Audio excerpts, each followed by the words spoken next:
Falar nisso, presidente, doutor Cândido Sá, um abraço, viu? Daqui a pouco a gente conversa aí. Um abraço. Defesa do consumidor. Que é que dá mais dor de cabeça hoje no consumidor. Viu?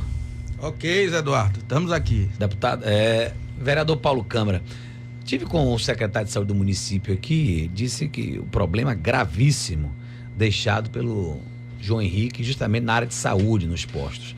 O senhor tem verificado de perto a saúde do município? Realmente, Zé, só abrindo parênteses aqui, a presença hoje de nosso doutor Cândido, meu professor de religião, viu, Zé? Religião? Do Colégio Antônio Vieira. É verdade. Cândido Sá. Tive essa alegria e essa honra. Tá vendo aí? De religião não sabia. Tá vendo? Você vai aprendendo, aí é grande figura. É verdade, Zé, o secretário Zé Antônio, o secretário competente, que vem fazendo um esforço aí diuturno para recuperar a saúde.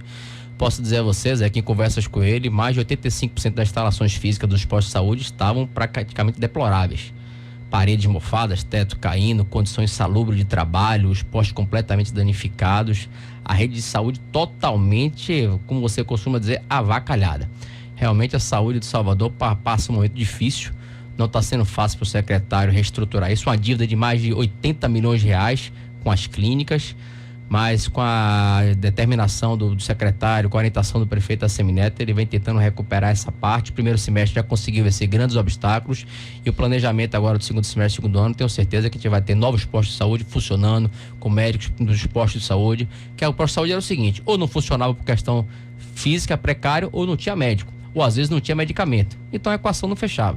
Então você arrumar a casa do jeito que ele encontrou, completamente deficitária, o apoio do governo do estado, diga-se de passagem, tem ajudado o secretário Sola nesse momento, eu acho que é para justamente reestruturar, porque a saúde do município ainda não está bem, mas o secretário tem feito um esforço muito grande e em pouco tempo já tem mostrado resultados. Adorno na 14, fala Adorno. Boa noite, Zé, boa noite aí ao nosso presidente da Câmara de Deputados. Municipal de Salvador, vereador. Isso, Paulo Câmara. Eu já falei com você diversas vezes, inclusive sobre aquele projeto da cachaçada no posto de gasolina no final de semana. Posto de gasolina. Mas não é sobre isso que eu queria falar hoje, não. Eu queria saber do senhor, excelentíssimo presidente, qual é o seu posicionamento diante dessa para mim, esse escândalo, né? É porque a mídia baiana ainda não tomou conhecimento. Saber por que as empresas de ônibus elas são blindadas na Câmara de Vereadores e agora, por incrível que pareça, as incorporadoras também elas estão blindadas, né? Ou seja, teve um projeto de lei aí, eu tenho um projeto de lei aí, onde iria se aumentar a tributação dessas empresas. Rapidamente eu acho que foi votado, foi engavetado, para não ser aumentado. Quer dizer, um profissional como eu, como o Zé Eduardo, pode pagar, digamos, 5% de imposto. E essas incorporadoras se inquinem para quê? Sempre que são colocados projetos na Câmara, ou são votadas escondidas, ou então simplesmente são votados a favores.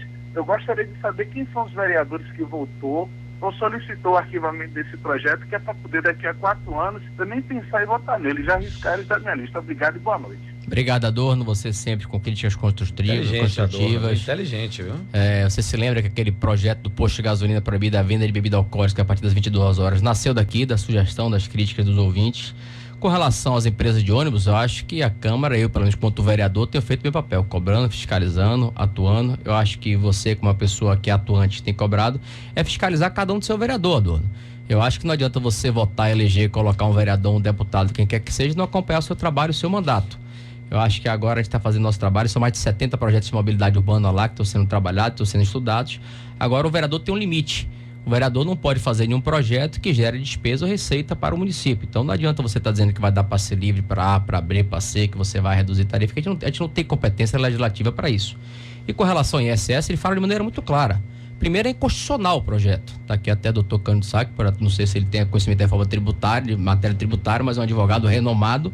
Inclusive, eu fui orientado por professor Edivaldo Brito, que é um vereador que não deixa nenhuma dúvida sobre o seu comportamento, um grande jurista, tributarista, um renomado do país, que quando o prefeito Assemineto mandou no projeto original, reconheceu o erro e vetou o seu próprio projeto, o artigo 1º, porque a inconstitucionalidade já é matéria no Supremo Tribunal Federal, dizendo que não pode ser cobrado. Então o próprio prefeito reconhece o seu erro no seu projeto e veta o seu artigo, e foi o que nós acompanhamos.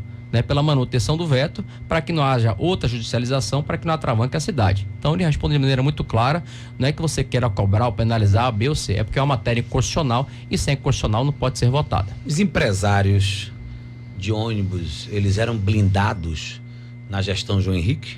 Porque o prefeito me disse que eles não pagavam impostos. É verdade isso?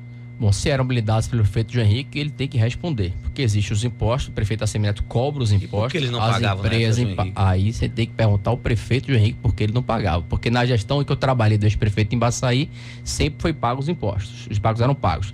Na gestão do prefeito Assemineto, os impostos são pagos.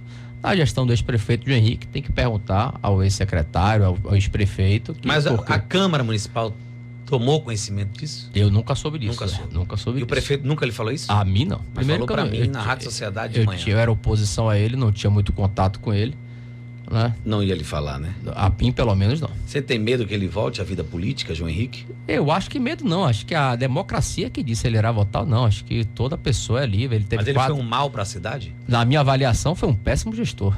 Péssimo gestor. E na avaliação do advogado Cândido Sá? Eu também acho. Acho que João Henrique, na realidade, não fez uma boa gestão. Aliás, eu acho que isso é uma opinião global, né, Zé? Não é sei, só viu? Porque nosso... o povo... não sei, viu, doutor? Não sei. Foi reeleito, né? Foi reeleito, né? É por isso que eu digo, a democracia, quem coloca e quem bota o político são os ouvintes que estão aí fora.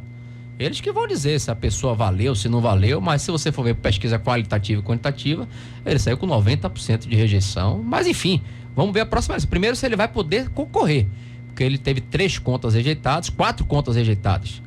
Então, quer saber se ele poderá concorrer ou não. Aí vamos ver o TRE e o TC. Na minha opinião, não. Ele está inelegível por 8 anos. Segundo, se daqui Collor não voltou a ser senador da República, é a população que vai dizer, é a democracia. Estava vendo agora, ouvindo a rádio ali, e um senador de Rondônia, ele foi condenado agora a 5 anos de prisão, deve cumprir regime semiaberto, né?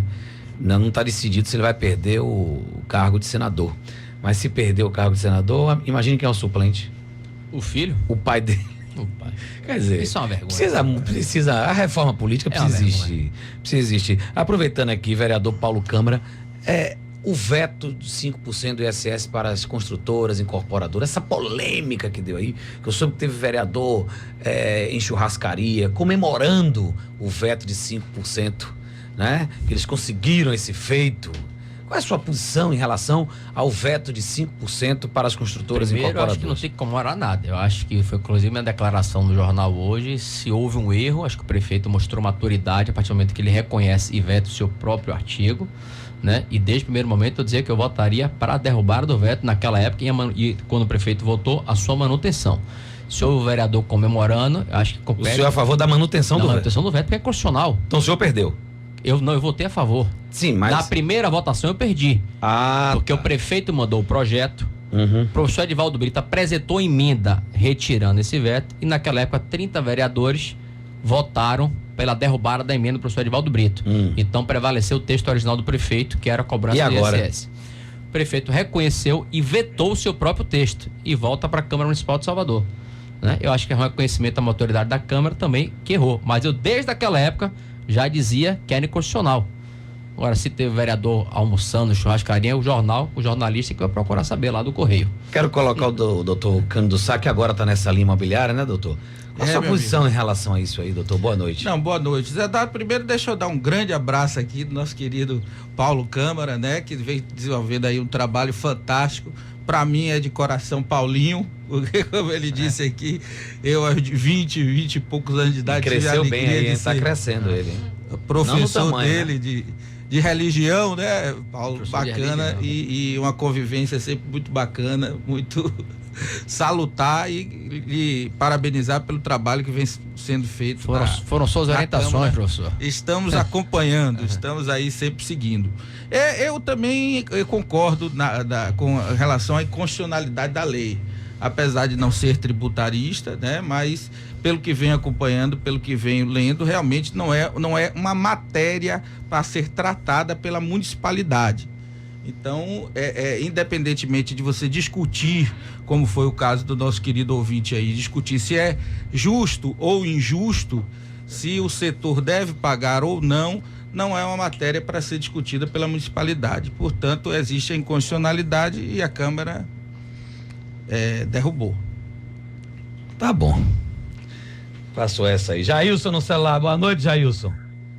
Boa noite, Zé. Boa noite, amigo. Zé, boa noite também, vereador. Boa noite, Jailson.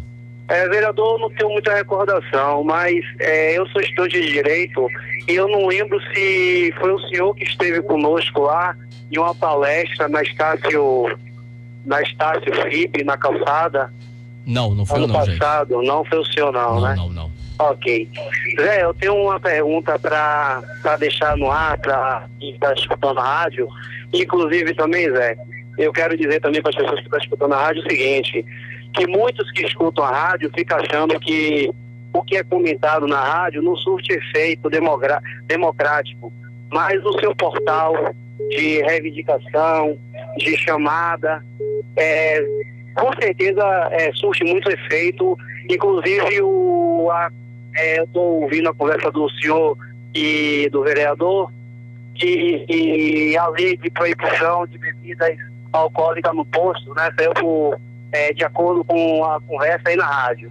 O que eu quero dizer é o seguinte, que o que nós estamos presenciando hoje no Salvador, Bahia, Brasil e no mundo todo, a onda de violência, né, que nosso país está, né, se dilacerando.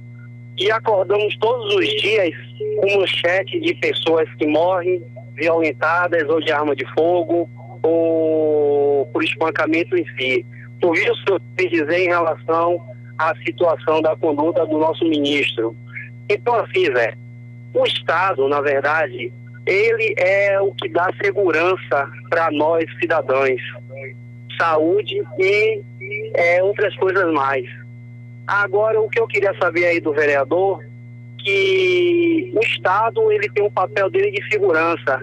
E existe algum projeto hoje dentro da Câmara dos Vereadores que exista também uma guarda municipal que seja que dê essa segurança também às pessoas que moram em Salvador, porque outras cidades têm um guarda municipal que ele atua com polícia militar, e a daqui de Salvador, ele chegou e sumiu. Era essa a minha pergunta que eu queria deixar no ar com vocês aí. Obrigado. Obrigado, Jailson. Você colocou bem, Jailson. A Guarda Municipal, infelizmente, é um modelo que veio para Salvador, tentando imitar alguns municípios que dá muito certo, mas infelizmente a gente não conseguiu achar essa equação para que possa funcionar bem aqui na cidade. Não pelas pessoas que estão lá, mas sim pelo modelo que está sendo implementado aqui de gestão. A Guarda Municipal de Salvador aqui, ela tem a funcionalidade de proteção do patrimônio público. Praças, prédios públicos. Pode andar armada não, né? Aquela arma de choque, né? De elétrica. Zé, eu acho que para andar armado tem que ter preparo. Não sei se a nossa Guarda Municipal está preparada para andar com arma de fogo. Sinceramente, não sei. Eu tenho uma dúvida muito grande com relação a isso. Não sei se você armar mais 1000 homens despreparados psicologicamente, fisicamente, tecnicamente. Confesso a você que eu hoje não me sentia seguro de dizer isso.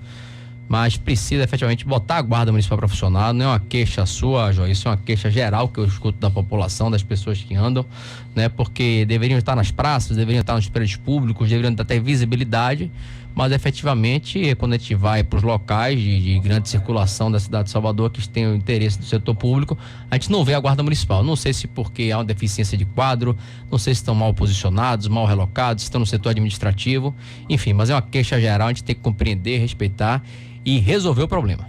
Doutor Cândido Sá, eu compro um apartamento para me entregar em dezembro, né, vamos supor, comprei na Odebrecht. Esse apartamento ficou de me entregar em dezembro do ano passado, não me entregou, passou um ano já. Ah, mas eu tô pagando o condomínio, eu tô pagando a parcela. O que é que acontece? O que é que eu posso entrar para fazer contra a Odebrecht? No caso, não é a Odebrecht, né?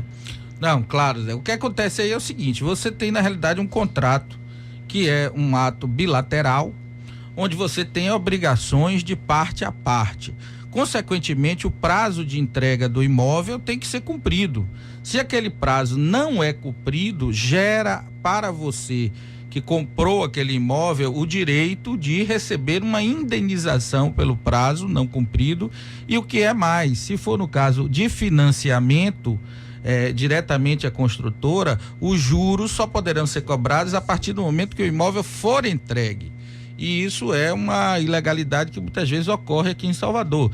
E outra questão. Mas isso está acontecendo com frequência, viu, doutor Cândido Sá? Está acontecendo muito. Muita gente compra um apartamento, não vê o apartamento. Não vê o apartamento. E fica muitas vezes pagando aluguel, né? Muita gente com enorme dificuldades. Você sabe que o sonho da casa própria o brasileiro tem de forma muito, né? Ali como grande alimentador da família. E isso vem ocorrendo realmente muito na cidade. E aquele, por exemplo, o que aconteceu aí com a PDG, que foi um problema. A PDG botou 500 pessoas na rua e o cara pagou, não viu o apartamento, uma enrolite aguda, e aí nunca entregou o apartamento. Meu amigo, só a justiça? Meu amigo, o cara pode invadir o apartamento? Tem um senhor que chegou aqui em Salvador, começou a construir ali um prédio chamado Atlantic Beach, ali perto do centro de convenções, sem alvará da prefeitura, sem nada, até o relógio de ponto ele comprou faturado, tá certo? Jogou, botou propaganda na TV Bahia faturada, vendeu. Pra você ter uma noção, só magistrados compraram à época para mais de 16. A empresa mal existia, vereador Paulo Câmara. Senhora. Então, vendeu 400 e tantos apartamentos e simplesmente deu do pé com o dinheiro. E aí? E não tinha nada, não tinha absolutamente nada. E nem alvará construtivo. Não, aí o que é que ocorre? Esse é um problema do consumidor. O consumidor, antes de comprar um imóvel, ele deve buscar informações. Ele deve buscar um profissional da área, que é o advogado. Ele deve tirar certidões, evidentemente, muitas vezes daquela empresa que está vendendo o imóvel, certidão de falência, certidão de concordata, certidão de distribuidor do fórum, muitas vezes para verificar se não existe penhora sobre aquele bem, para que ele não compre aquele imóvel, o imóvel muitas vezes esteja penhorado ao agente financiador, né? Porque aí ele não recebe a escritura. Então, é necessário que o consumidor pesquise e que ele simplesmente não se seduza por aquela propaganda que está ali, que aliás é outra grande questão, viu, Zé Eduardo? Construtora, eu recebi aqui do Quito Bafo, que é corretor, ele disse que foi a construtora Monte Rei.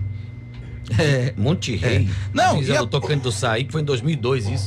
A propaganda era com aquele Dória da TV Globo, ele fazia é mil, Monte Rei. É mil e ninguém viu nada. Ele não pagou nem aquele famoso ator da Rede Globo. Terrível, complicadíssimo. Verdadeiro. Tudo ele fez faturado. 171 pesado. 171. E se dizia coronel do Exército aposentado. E partiu em retirada. Partiu em retirada. E para você encontrar esse homem, agora você veja, a empresa não tem ativo, né? Aí só cabe uma ação chamada despersonalização da pessoa jurídica, que foi o que nós fizemos, tomamos o imóvel, tomamos o terreno, aquilo que está ali, para poder passar para um condomínio que venha a ser feito. Quito Bafo está dizendo e o condomínio levar. Que foi a Mil Monte Rei. Mil que Monte bateu, Rei. O cara bateu 2 lajes e se picou. Quito vendeu 6 apartamentos na época, coitado. Quito, uma vez, ele disse que eu ia morar de frente ao mar, né? Aí me preparei todo, fui lá olhar, disse, pronto, comprei já e tal, frente ao mar. Você via a espuma da onda e o sol nascia junto comigo. Um bom corretor esse, hein? Aliás, eu vou conversar com... Mas ele tá todo dia 3 horas no Baiano, velho. Todo dia. E toda sexta, meio-dia, no Porto da Barra, vendendo lá para turista. É verdade, E plano de saúde, doutor Cândido Sá, que é um problema. Você tem um plano de saúde para o hospital, para o quarto mega, para o master. Chega lá, o cara não tem vaga, não. Não, com certeza. E aí, o que é que você faz? Plano de saúde aí tem que ir ao judiciário, que aliás tem dado uma guarita fantástica a isso, e buscar, através de uma medida cautelar, uma liminar para obter que aquele contrato também com o plano de saúde seja cumprido e, consequentemente, o indivíduo tenha direito a ser internado. Zé Eduardo, Paulo, uma curiosidade, sabe quem comprou 16 apartamentos na época da Mil Monte Rei? Um amigo nosso em comum, Guga D'Antônio. Mentira. Merece. Tava com ele domingo. Foi mesmo, morreu. Não perdeu dinheiro? Perdeu dinheiro. Ele comprou para jogadores de futebol. Comprou para jogadores de futebol. Comprou para jogador. A figura. E vem cá, doutor Cândido, quando você compra um apartamento, você tem que checar tudo. Aí o cara vai e não chega que tem a Bitse. E aí? Chega lá, não tem a BITS, você vive sem a BITS anos e anos. É isso. Aí ele tem que verificar antes de comprar, antes de assinar contrato, ler o contrato, sabe? E buscar também um advogado, mesmo que não precisa necessariamente contratar, pode ser um advogado parente, um primo, um irmão, mas tem que ter assessoria. O brasileiro tem que começar a entender isso. O que é que o senhor acha da Defensoria Pública? A Defensoria Pública... Ajuda ou não ajuda? Ajuda muito, Você mas... acha que ajuda? Precisa de estrutura. Porque o que os advogados acontece... têm boa vontade ali, Tem né? boa vontade, mas realmente a estrutura é muito ruim, a estrutura é péssima e não há um investimento na Defensoria Pública. Não houve e hoje em dia também não há. Ok. E nosso amigo Eduardo Sampaio, Negão, tá brigando agora para ser vice-presidente da cozinha do Bahia. Ele quer ficar na cozinha fazendo gourmet. É o que ele tá dizendo aqui, a Paulinho Câmara botou pra alinhar em cima de Bafo. Aí Bafo já viu, não voto mais nele. Pera aí, meu irmão. Você é meu amigo, meu irmão? Grande corretor aqui do Bafo. Ô, Daiane na linha 1, boa noite. Boa noite, Daiane. Boa noite. Eu gostaria de saber do advogado em si. Eu estou trabalhando aqui na Garibaldi. Eu durmo aqui no trabalho e o pessoal está me dando 2 transportes, mas o total são 4. Isso é certo ou errado? Não sei se é mais ou menos. Certo ou errado aí, doutor Cândido Sá? Só dá 2 transportes a ela. Não, veja bem, o fato de você dormir no trabalho nada tem a ver com a questão dos transportes. Se o dever do Vale Transporte está sendo cumprido, o seu empregador está certo. Agora precisa verificar realmente o número de transportes que você toma, onde é que você mora, para se verificar se a lei está sendo absolutamente cumprida. Se forem realmente os 2 transportes de ida e volta, nada tem a ver. Você dormir do trabalho é uma questão de hora extra, é outra questão trabalhista específica que você tem direito se você está trabalhando um dia após o outro, né? Vereador Paulo Câmara, presidente da Câmara Municipal de Salvador, que conquistou esse feito aí fantástico, o voto aberto agora na Câmara Municipal. Fantástico isso aí. Eu lhe pergunto, como é que o senhor viu a saída do secretário João Bacelar, toda essa polêmica e a troca na Secretaria de Educação, o senhor como presidente da Câmara Municipal de Salvador? Eu falei com o prefeito Assemineto, já vinha sendo conversado com o próprio secretário, o secretário que tenta alcançar voos maiores como deputado federal e para o Congresso Nacional. A Secretaria de Educação, Zé, é uma secretaria que exige muito, quase 16 horas diárias, é uma coisa bastante complexa. Efetivamente, as bases dele no interior, a votação dele expressiva no interior, ele não está podendo dar assistência, ele não estava conseguindo conciliar a sua agenda. Então, na sexta-feira, o prefeito conversou com ele, na semana passada houve, né, esse pedido de saída pessoal do próprio secretário, que o prefeito aceitou, mas quero dizer que ele foi um grande colaborador para a campanha do prefeito Assemineto. Isso tem que ser dito aqui, colocado de maneira muito clara. O PTN, através dele, através dos seus vereadores, ajudou na eleição do prefeito Assemineto e foi decisivo até em alguns momentos. Então o prefeito reconheceu esse gesto que ele fez, deixando na Secretaria de Educação, e após esse tempo, ele percebendo que estava perdendo as suas bases, resolveu efetivamente voltar para a Assembleia Legislativa para poder tocar a sua carreira de deputado. E eu tô vendo aqui o movimento Passe Livre. Tô vendo as fotos aqui no Bocão News. Micho. Triste, viu? Triste. Representando o movimento Passe Livre, o presidente da Assembleia Legislativa, se reuniram hoje. E aí, resultado, amanhã eles vão estar com o governador do estado. Estiveram hoje com os deputados, não adiantou nada, não estou vendo adianto algum. Daqui a pouco o presidente Paulo Câmara fala sobre esse assunto, porque Valdo, no celular. Valdo, boa noite. Alô, Valdo? Valdo? Alô, Valdo?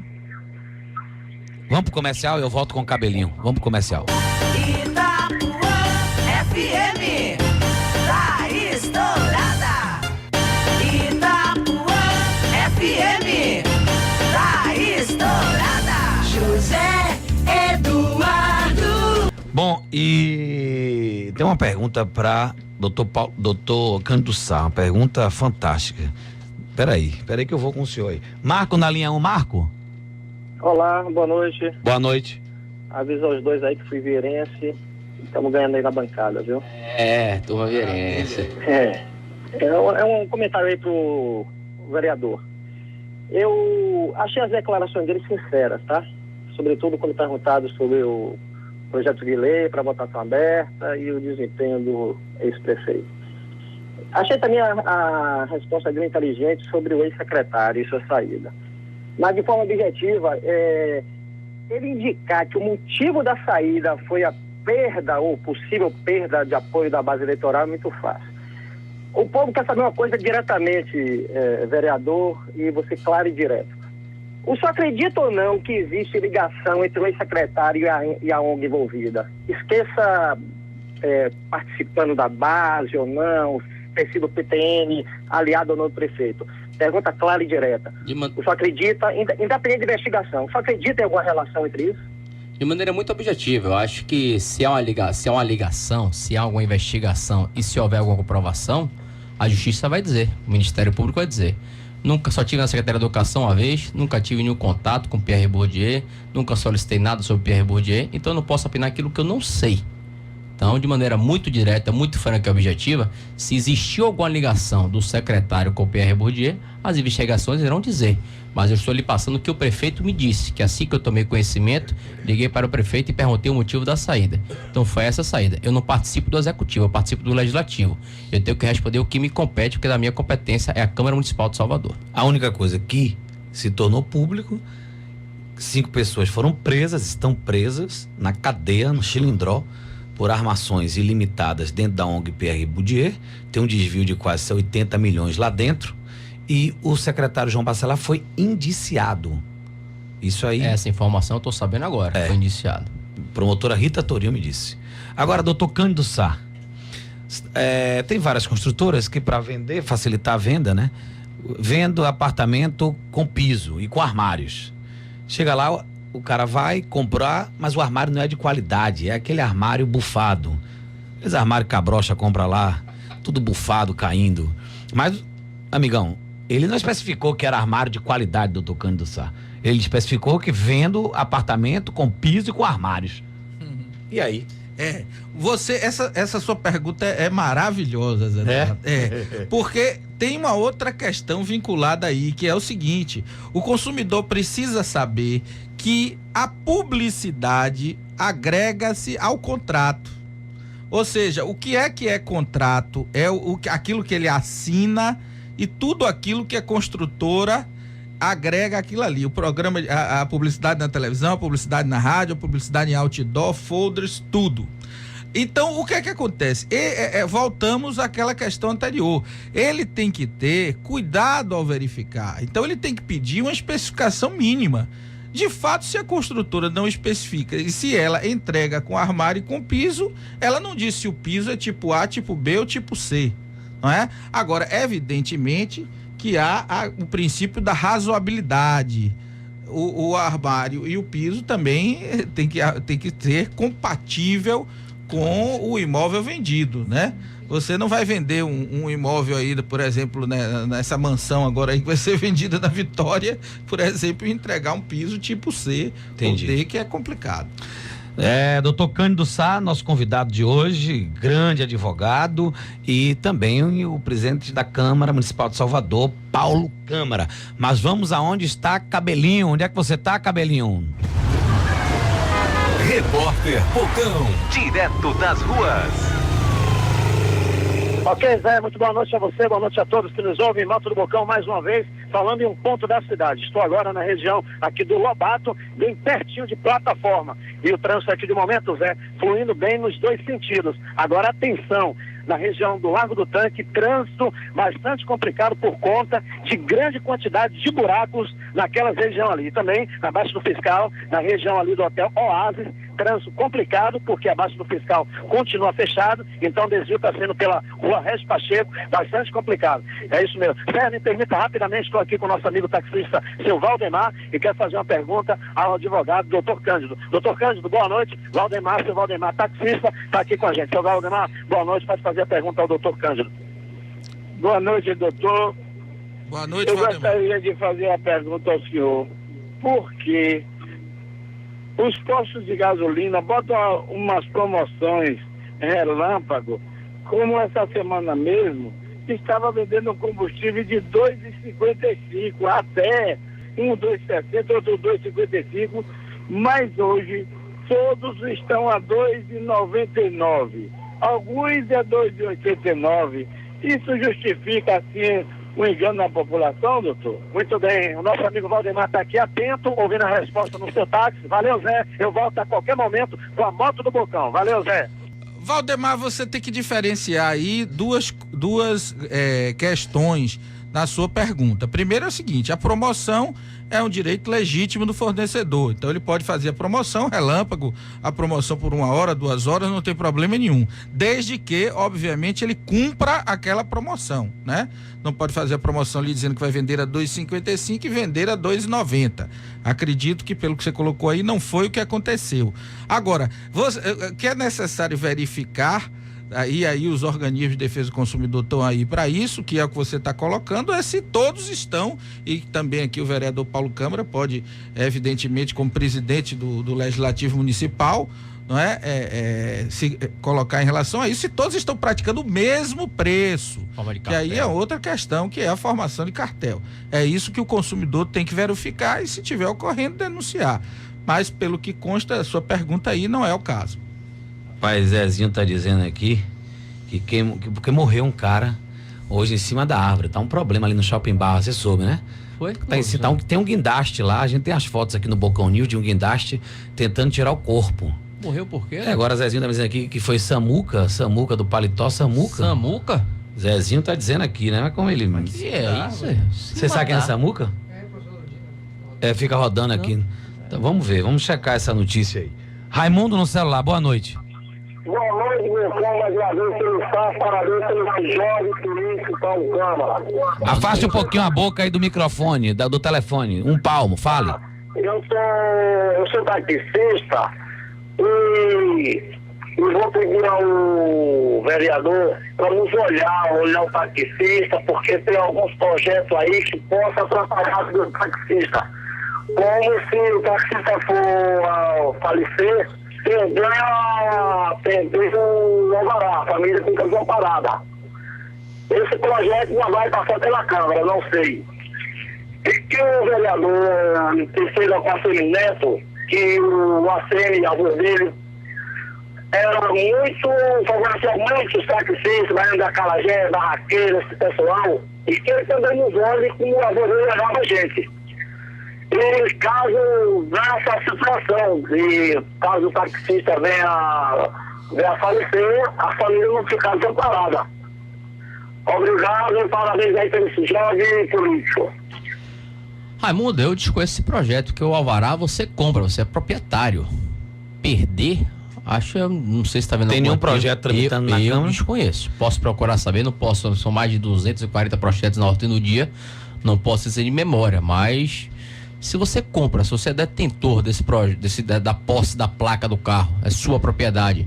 Se você morrer, porque a prefeitura irá cá, não sei, posso procurar saber, mas não sei dizer não, Raimundo. Já anotei aqui, vou passar para Zé depois. No movimento Passe Livre, tem uma frase do secretário Aleluia pesada até, onde ele diz que molecagem e tal pisou na bola feio, né? Ditadura da década de 60. Mas eu soube que lá na Câmara eles tiveram total acesso, verdade? Teve algum momento que ele foi retirado da Câmara? Não, em nenhum momento. Eles estão lá 15, estarão na segunda-feira passada, 15, 19 dias, foram 26, hoje temos 10 pessoas lá dentro. Os que ocupam lá a galeria da Câmara estão sendo ordeiros, estão sendo cumpridores de acordo, não está havendo nenhum tipo de depredação do patrimônio público, tem se comportado. O que existe é um movimento que está lá fora, que é formado por anarquistas, por black bloc, por punks, que efetivamente as pessoas não têm nenhum tipo de controle e as próprias pessoas que ocuparam a Câmara recriminam esse tipo de ação. O que o secretário está se referindo foi na última sessão de terça-feira, quando toda segunda, terça e quarta a Câmara está aberta ao público, onde a galeria comporta 60 pessoas, quando essas galerias foram ocupadas por diversos tipos de manifestantes, e um grupo, né, de manifestantes começou a agredir verbalmente alguns vereadores com palavras incestas, com palavras, né, até de baixo calão, e que efetivamente todo mundo repudiou, inclusive o presidente estava na sessão, que efetivamente não condiz. O movimento não é para estar agredindo, o movimento é para estar reivindicando o que é certo, o que é justo. Não é para estar agredindo nenhum tipo de vereador, nenhum tipo de pessoa que ali esteja. Por mais que seja a casa do povo, tem que haver respeito, tem que haver democracia. Então, acho que o secretário se pegou por essa frase de algumas pessoas que estavam ali naquele momento da galeria mas quero dizer aqui que as pessoas que ocupam a casa hoje nesse momento, eu não tenho o que falar nada deles. Bom, doutor Cândido Sá, recentemente ali no loteamento Aquários, o Grupo Fator, você ouviu falar, né? Esse Grupo Fator aí construiu, né? Mas não acabou a construção. E aí ficou enrolando o povo, toma ele enrolar o povo resolveu invadir. E aí fizeram uma junção e pagaram piso. Eles mesmos tocaram o barco deles. O senhor acompanhou esse caso aí? No loteamento Aquários? Acompanhei, inclusive pelas colocações que você fez em seu programa. O que ocorre aí é o seguinte, o que tem que ser feito do ponto de vista jurídico é a formação de um condomínio pelos compradores, tá certo? E pedir à justiça a despersonalização da pessoa jurídica, ou seja, separar aquele patrimônio que em tese seria da Fator, para que aquele patrimônio passe a ser do condomínio, vez que a empresa não cumpriu com o contrato e os imóveis estavam efetivamente pagos até aquele determinado momento. Então, a invasão não é correta como ato, evidentemente. O Grupo Fator tem razão no caso? Tem razão no que tange a invasão e não tem razão no que tange ao não cumprimento do contrato, no caso de a entrega na hora que, evidentemente, pactuou com aquelas pessoas. Agora, de forma nenhuma, podemos concordar. E o que é que o Grupo com Fator pode ganhar? Tomar o apartamento de volta? Não, aí Mas se o cara pagou? Não, ele pode. O que acontece aí é o seguinte: a posse, que é o que essas pessoas que fizeram a invasão estão objetivando, né? Que o direito, ele se divide em propriedade e posse, no caso aí específico imobiliário. Então eles estão objetivando a posse. A posse aí foi tomada de forma irregular, porque é violenta. Entendi. Então o Grupo Fator pode, evidentemente, reivindicar pela ação possessória específica o retorno desses imóveis. Quem está mandando um abraço pro senhor é doutor Alano Franklin. Gente boa. Conhece? Segura em Pauludo. Ele reta porque eu chamo o nome dele doutor Alano Franklin. Ele disse que é Frank. Ele corre de manhã cedo, 6:30 da manhã aí. Paulo Câmara, um abraço, viu? Uma boa noite. Sucesso para seu aniversário hoje que você vai. Muita pipoca e milho lá, viu? Suco. Lá, aniversário vai ser bom. Agora água com gás quente e pipoca. Mas a gente vai lá hoje. Doutor Cândido Sá, um abraço. Um abraço, Eduardo. Um abraço. Eu vou deixar uma pergunta pro senhor aqui quando vier da próxima vez. Não consegui pagar a prestação toda da Caixa. Deposito em juízo que eu consegui, mas você não pode responder agora. O senhor tá me devendo essa. Tchau.